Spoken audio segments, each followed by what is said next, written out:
Good morning and welcome to the Rangers Review. I'm Jonny McFarlane. I'm joined today by Josh and Barrie. The bold Derek Clark is on a well-earned rest day. We don't know what he's doing. Goodness knows. Somewhere down in Bolton, stroke Warrington, stroke the north of England, getting up to no good.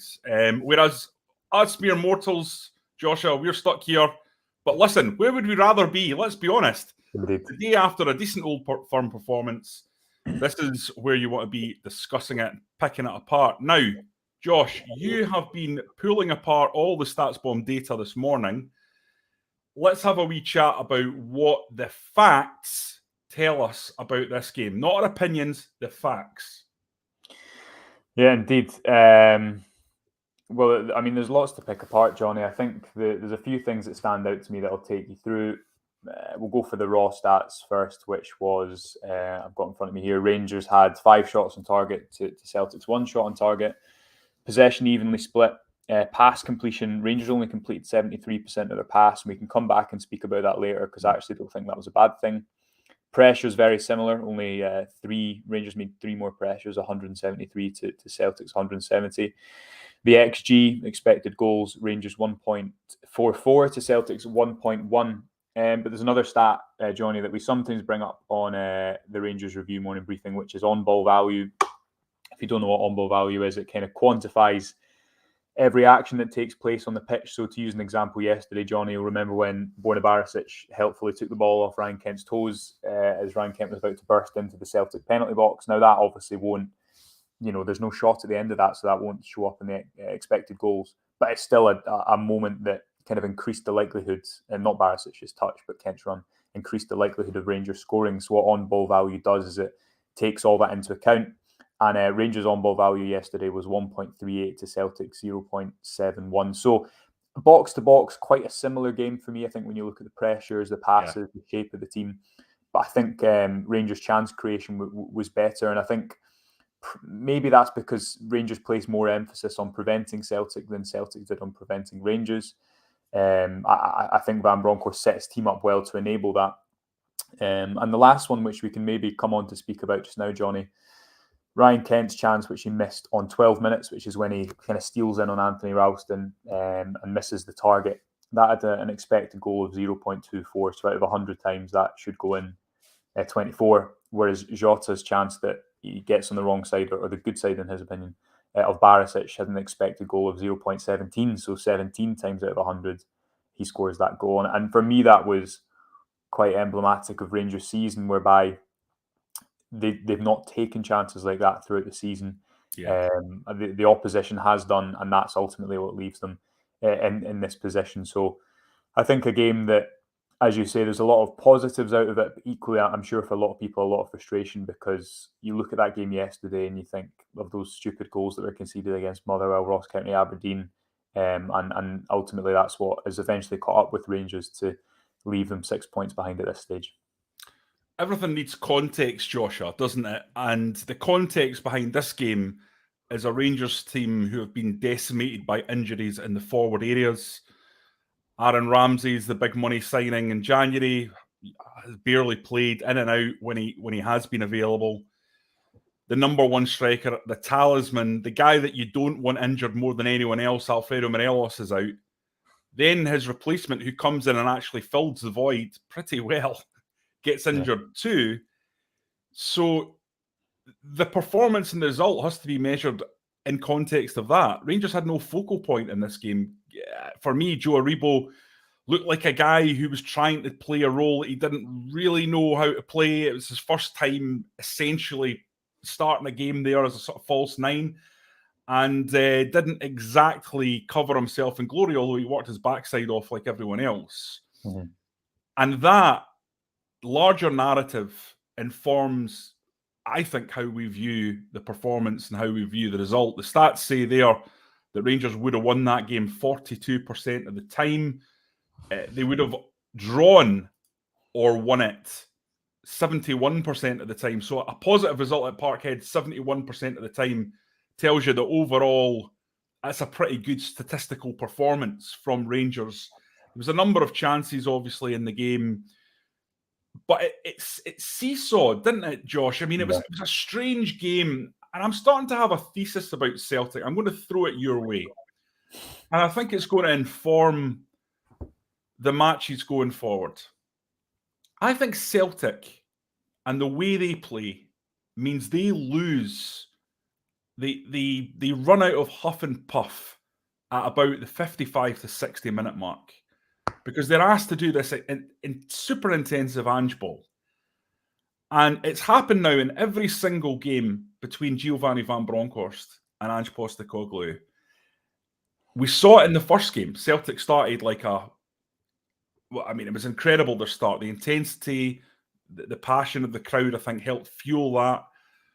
But Rangers actually, I don't say this lightly, they were the better team in the second half in that 3-0 game. Now, that's been lost because everyone's saying, well, of course, because Celtic took the foot off the gas. But maybe that's not what happened. Maybe Celtic are a team that pulverise you at the start. They put all their effort into getting their goals at the start. And if they don't achieve that, then you're always going to have a really, really good chance against them towards the end of the game because they front load what they're trying to do from an attacking point of view. That wasn't really picked up in the first game because it was lost amid the sort of narrative of the game. The second game at Ibrox, again, first half, Celtic get their 2 goals despite a good start by Rangers. And then really, Rangers dominate that second half. Again, because of the narrative, because of the result, because it's Ibrox, because it turns the league. People weren't really looking at the improvement in the way that tactically Rangers were going about that game. But then in the semi-final, finally, you see that upward trajectory pay off with the result. And I think that's continued in this game. And each of these games, Celtic have run out of steam. What do you put that down to the way Rangers are playing? Do you put it down to Rangers' fitness? Well, I think there's something inherent in Ange ball about probably. I mean, you look at the intensity with which they press, and it is, ridiculous. And obviously, people are going to tire. Everyone knows that. But I think what you've seen, Jonny, is in the 3-0 game and the 2-1 game, what Celtic did, there was limitations to it, as with anything. Any manager, any team will have limitations and weaknesses. But in the first game, Rangers couldn't exploit that, even though they were, I think, decent in that second half, because the deficit was so big and Celtic's strengths had been magnified so much to go 3-0 up. So they'd made the most of their strengths and Rangers didn't make the most of theirs. Then you go to the 2-1 game at Ibrox and there's a lot in that game because Rangers start well, then Celtic get I guess similar to the 3-0 in a way, but what Rangers didn't do, which they did in the semi-final, was find a way to recover in game, find a way to attack when you've got to break down an opposition that's not a weaker opposition, which you do week in, week out, but a stronger opposition that you went behind to in game, and you've seen that against Braga and Celtic, and we talked about that quite a lot at the time, Jonny, how important it was to recover in game mentally, but also to take you back to the Kemar Roof goal against Braga when Rangers get the ball in that wide position and they don't throw a cross in. They're patient, they work the ball down the side and they work a better crossing opportunity. I think that was significant. But you're right, I think you've seen the development in the last 2 games that Rangers, you could hear the crowd yesterday, again, around 10-15 minutes. They were frustrated because they anticipated that they would blow Rangers away. And I think a lot of Celtic's game is built around, obviously, intensity. And what Rangers did really well, and this ties into your striker point, I think, was they didn't give Celtic an opportunity to press them. And in doing that, they also found a way to get the ball up the pitch. So if you go back to the last game at Parkhead, the 3-0 game, what Rangers did absolutely terribly was they had no idea how to get the ball up the pitch. And that led to Alan McGregor just kicking the ball long. Now, yesterday kicked the ball long as well, but I think it was with more intention. And what you've seen Rangers do, and you'll see this over on the website where we've got all our graphs on the game, Rangers really overloaded the right-hand side and tried to isolate Kent on the left-hand side.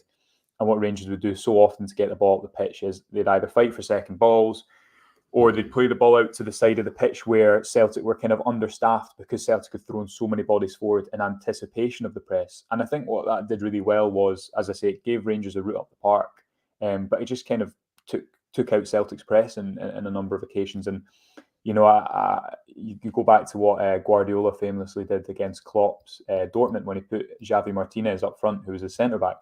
and kind of just said, well, this is such an effective part of their game, and their game is so kind of built around this out of possession that I'm just going to completely take it out of the game. I'm going to take it out of the reckoning by doing something that's a little bit left field. And I think Van Bronckhorst, what you can see game upon game as he's learned about the opposition, he's adapted with what he's had, and the players certainly seem to be buying in on it. So that maybe is a whole discussion for another day, Jonny. How beneficial is it for Rangers to have a manager that seems so tactically reactive to the opposition, because he really seems to be managing to get the best out of what he has. Because again, let's remember, he's got injuries, this isn't his squad. You look how different actually now this style of football is to Steven Gerrard's with and without the ball, and it's a pretty start for me. But Van Bronckhorst is showing the value of being reactive as a tactician.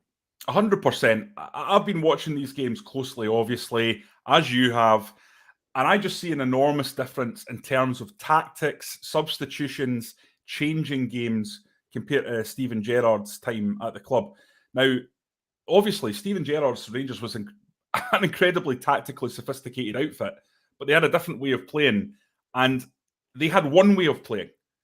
And while there was players within the formation that would slightly change it, it didn't effectively change no matter who came out and who went in. This is adapting all the time. And some of the things that he's done have been remarkable. Now, I'll take the two that stand out to me. Calvin Bassey is so important to this team in the way they play. You know the amount of times Calvin Bassey seems to be in a foot race with someone? Mm-hmm. He's lightning quick. If that was almost any other defender at the club, I mean, Leon Balogun is also extremely quick. But that gets Rangers out of bother so often. Now, Bassey can't head the ball, right? Every other aspect of his game is developing at an exponential rate.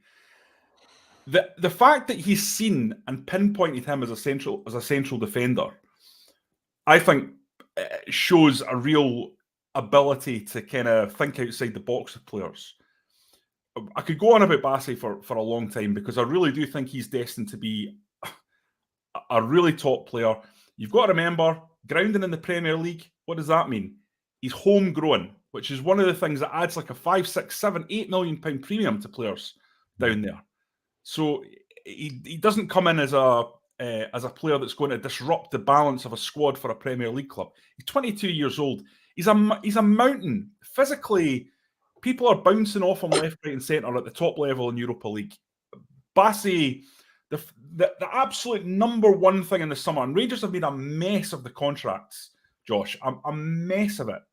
It's a big thing hanging over the head of the sporting director, Ross Wilson. There's no doubt about that. You cannot say that you're happy with Ryan Kent, Alfredo Morelos, Joe Rigo, all at the same time. It's been a mess. Calvin Bassey's got 2 years in the summer. They need to get that started now. It's already too late. It should have been done in December. This guy is going places, and what you're going to get with Calvin Bassey, you can't sell him in the summer, because you're going to sell all these other players. Unless you get an offer you can't refuse, it's ridiculous. So that means Bassey is either going to have to go in the January window, which is a nightmare, or next summer when he's only got a year, when once again you get into this cycle of, well, you're not getting full bang for your buck, because we all know the only way you're going to get full bang for your buck if you've got 2 years or more left on their deal. Mm-hmm. So that's a big issue for me. The other thing that he's got right, John Lundstram. I don't think I've ever seen a turnaround like this from a player at Rangers, and I'm an old git. I mean, guys, give me your thoughts in the comments. The guy is completely dominating games now. He's a machine. I don't know if he's like going to the gym and put on like a stone and a half in muscle or something like that, but he's like a man playing amongst little boys a lot of the time, and that's even in the European games. He's so strong and stocky, but he's not. He's not. He's capable of moving. He's still got like really good mobility about him. He gets about the pitch with energy like nothing on earth, and it's just blown my mind. I mean, Mark Hateley was the one that I always use as a sort of standard in terms of guys who've come in, didn't have a good start, but got themselves right.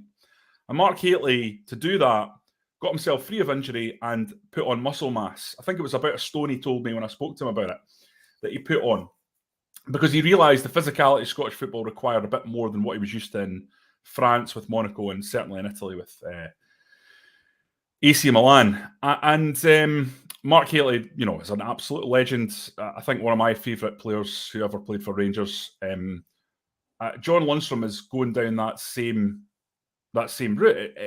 If you told me in January that John Lundstram would have this kind of re-emergence, I just wouldn't have believed it. And I always said on here, and everyone who's been watching for months will know, I've always said he was a good player. But I thought he was in the wrong movie at Rangers. Well, thanks to Giovanni van Bronckhorst spotting what he brought to the table and giving him that confidence, it's completely changed the narrative of John Lundstram's Rangers career.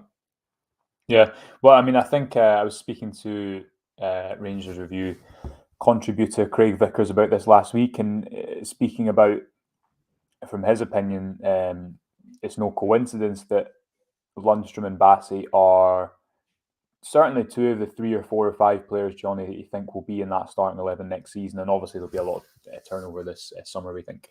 But I think one of the reasons for that is their individual physical profiles and their ability to win duels, their ability to be isolated on the pitch, because obviously what that does is that enables maybe attackers to stay higher, enables Rangers to stretch the pitch more, and it is so different to Gerrard, who would be so tight and compact and try and control the space a little bit more. Bassey, I think, has just been absolutely fantastic, and Lundstram. I don't know if I know what you mean in terms of you look back at that Alish-Kurt performance, and he certainly didn't look. Maybe it just took him time to get up to speed. I mean, he was speaking to Sky yesterday, and Josh, I just want to interrupt you there. You know what I think it is? I don't think he enjoyed the structure of Steven Gerrard's midfield, the level of detail that I think you had to take in. I think some players just don't like to be sort of automatized.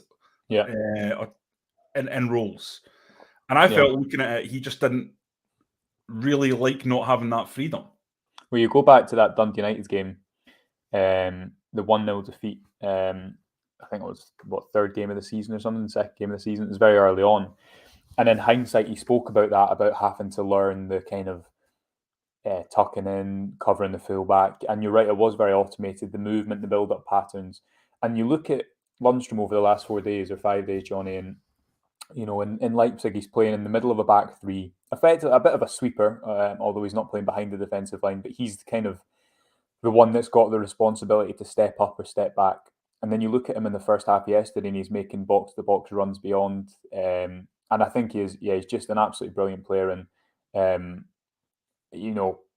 Gerrard obviously used him as that kind of number 6, and he you remember he had a few good performances there. Hearts at home, Dundee away. Who else was at home? Was it Hibs at home maybe as well in that 2-1 victory? Yeah, but I think you're right. What Van Bronckhorst has done, I think, is allowed him to almost play without positional limits at points. As much as sometimes he is very disciplined, but yesterday he just had the kind of freedom to go everywhere, and he completely.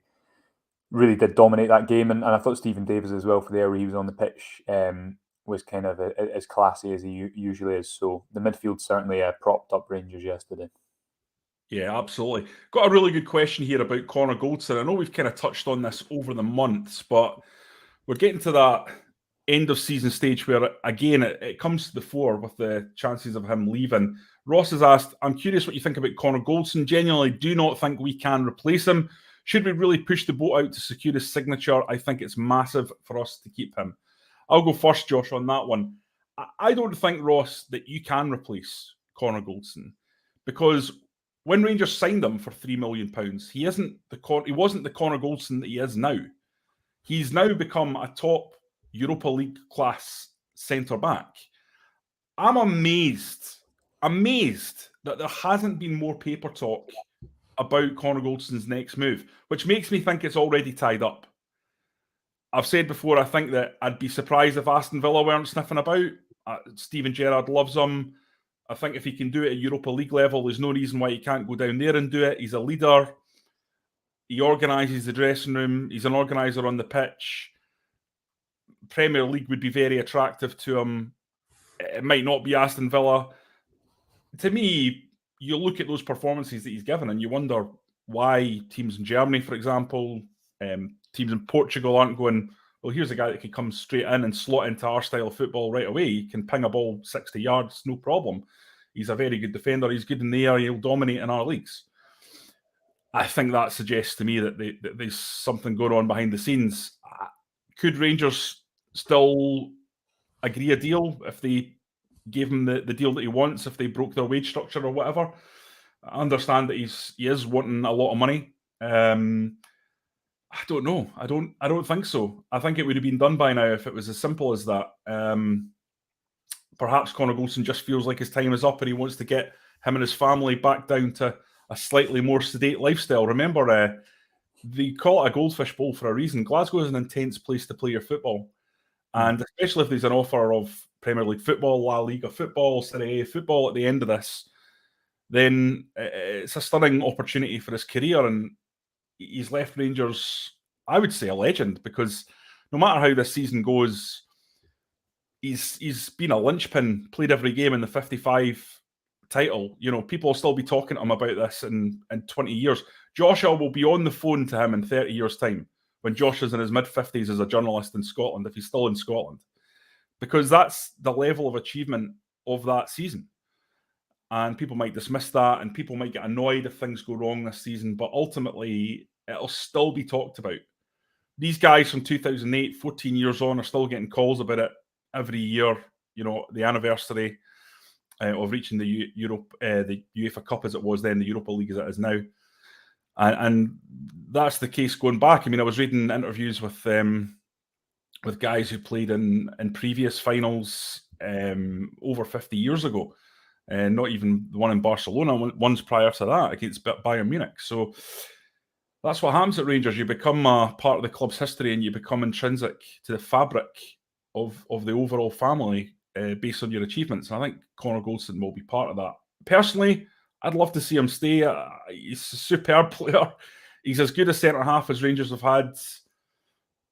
I mean, I don't want to be hubristic about it, but Carlos Cuellar, maybe the best since Davy Weir and Carlos Cuellar? I think so.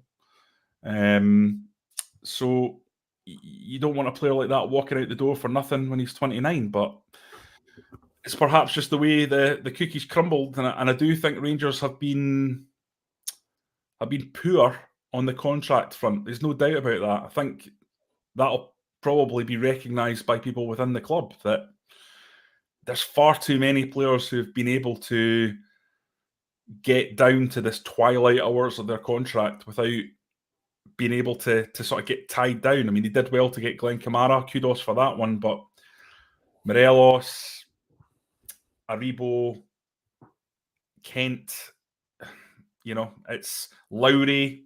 Yeah. There's too many. Yeah. No, there is, absolutely. But no, I agree with you on Goldson. I think people only realise how important he is when he's gone, with and without the ball, and also the fact that he's missed maybe 10 games throughout 4 seasons at Rangers. I think he's given absolutely everything.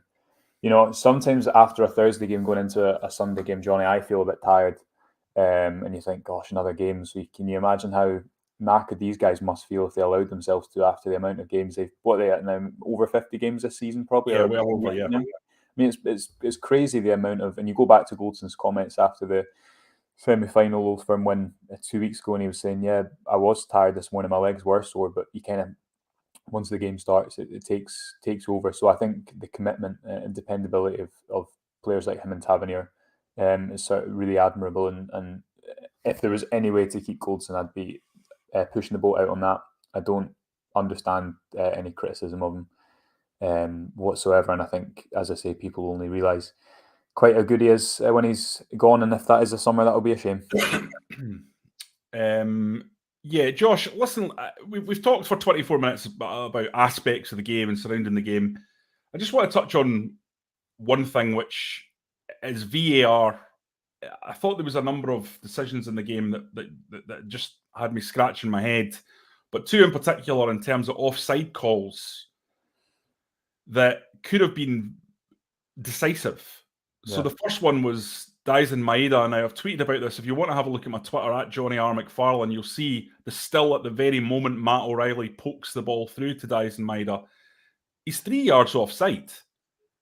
And it's a gilt-edged chance for the Japanese striker, and he blares it over the bar.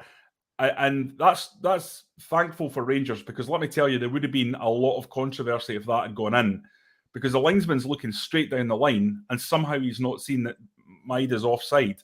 It wasn't even mentioned on Sky that he was off. I just not paying attention to watching replays after seeing him blare it over. I didn't realise that it had been offside until I watched the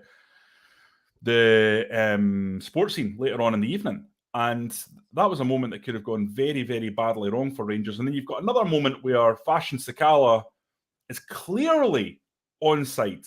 Again, it's not even close that he's onside. And he holds the ball up, and if it had gone another way, he leads on to Scott Wright, who has a really, really good opportunity 20 yards from goal with Joe Hart sort of stranded in the central position. He puts it either side of him, and it's a goal. So I don't blame referees. I don't think there's a refereeing conspiracy against Rangers. I think that's all nonsense. I think refs are trying to do their very best in trying circumstances.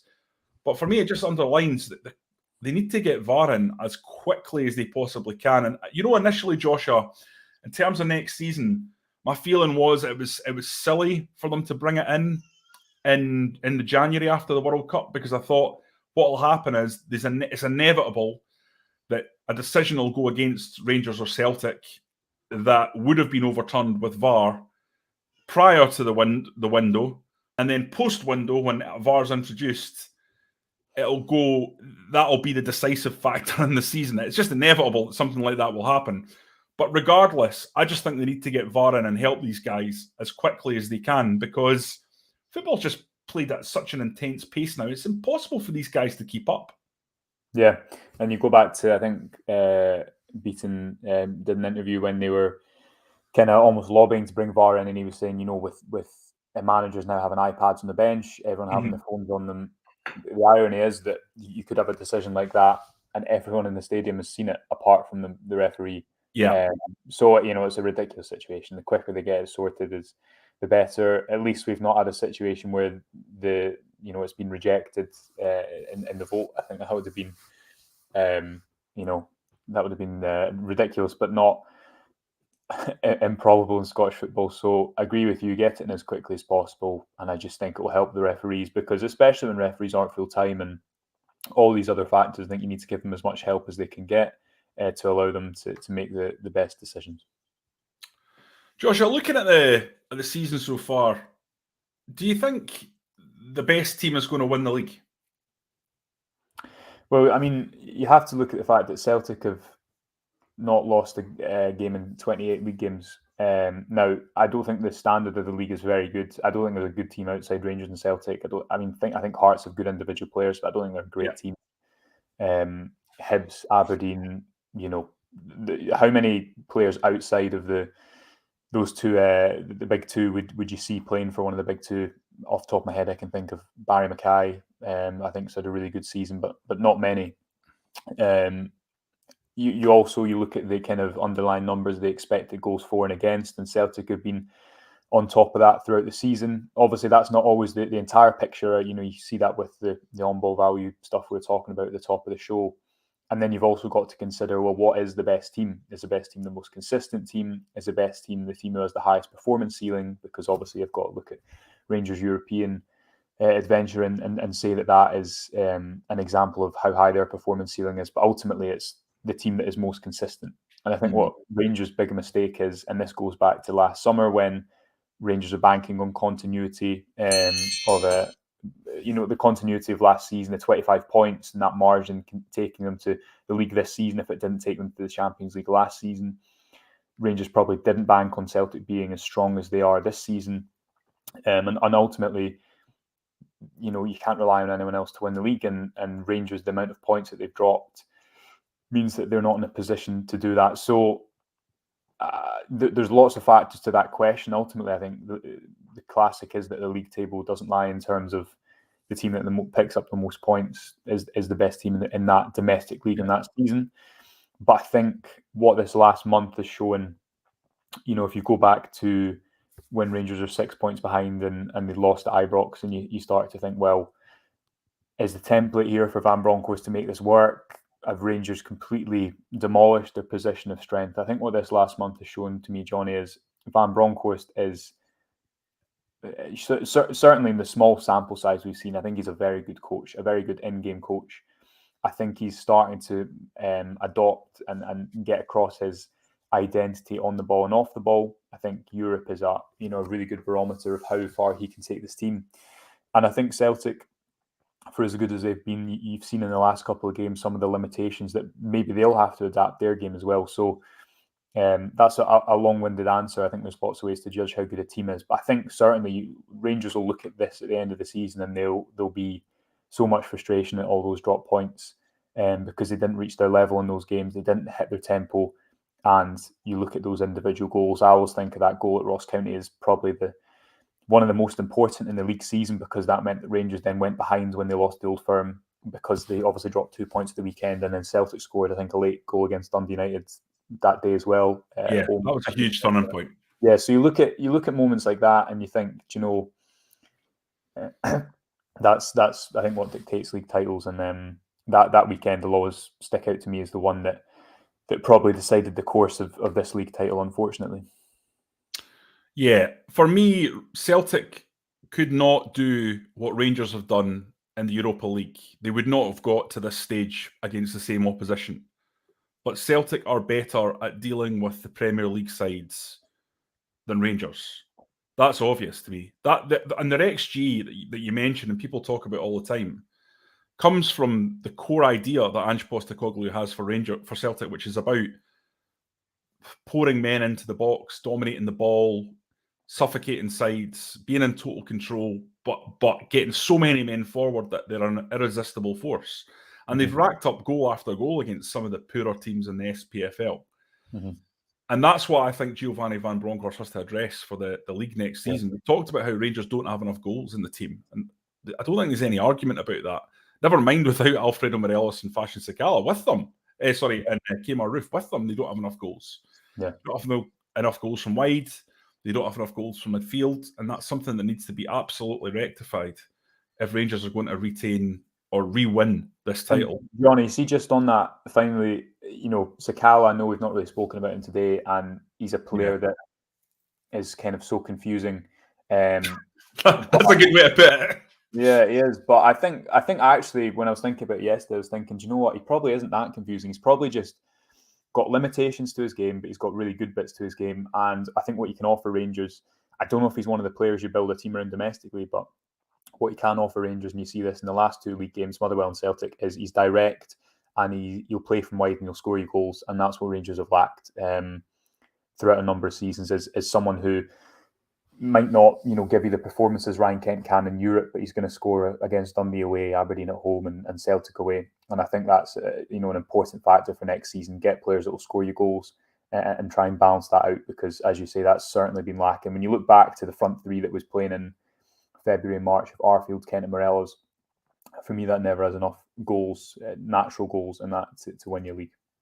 Yeah, absolutely. Okay, there's 500 people on here at the moment live, and I know there'll be many, many more watching on a non-live feed. Just ask you to click on the subscribe button, like what we do as well, and that will allow you to get a notification when we go live. And we don't always go live at 9:30. We also do videos after games. There's going to be half-time videos going forward. Now, whether that's via Twitter Spaces or on here, we're still deciding. But we have been doing that in terms of matches for the last couple, which has gone really well.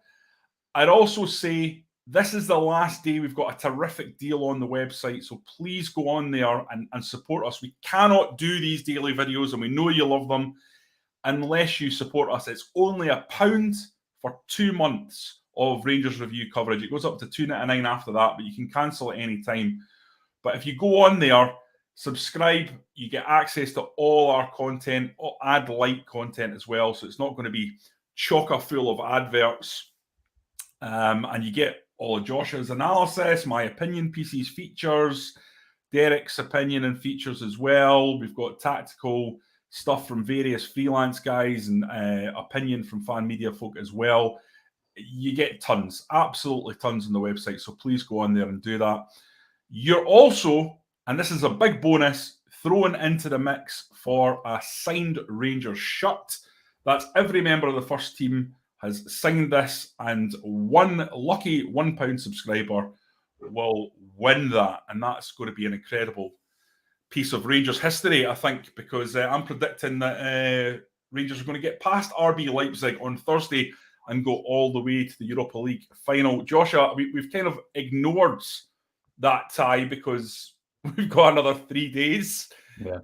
But how are you feeling about that at this present second in time? You've got over the excitement of being in Germany, and now you're just focusing on this game at Ibrox. What are you feeling at the moment? Well, if the last kind of 3 rounds is anything to go by, Jonny, then it will be, I'm sure, an atmosphere that's just really memorable and surpasses the last one again. And yeah, why not is I think the sentence that keeps coming back to me and a lot of people. Rangers have made it to this stage. How often do you get a chance to go into a European final? I think the fact that it's if you win this game by a 2-goal margin. Oh, Josh, let's put that into context, right? How old were you in 2008, the last time Rangers got to a semi-final? 8. 8 years old. Yeah. I mean, first time in your adult life.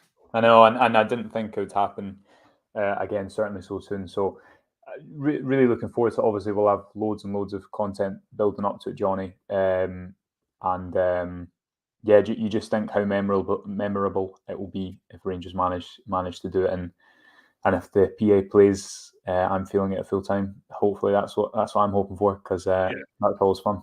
That's guaranteed to get about 1 million TikTok views. So make sure you've got your phone ready for that one, big boy. That's what I say. Right, okay. Thanks very much for watching, guys. As I said before, like and subscribe on the YouTube channel. Go and subscribe to the website, www.rangersreview.co.uk. Thanks very much for watching. It's been another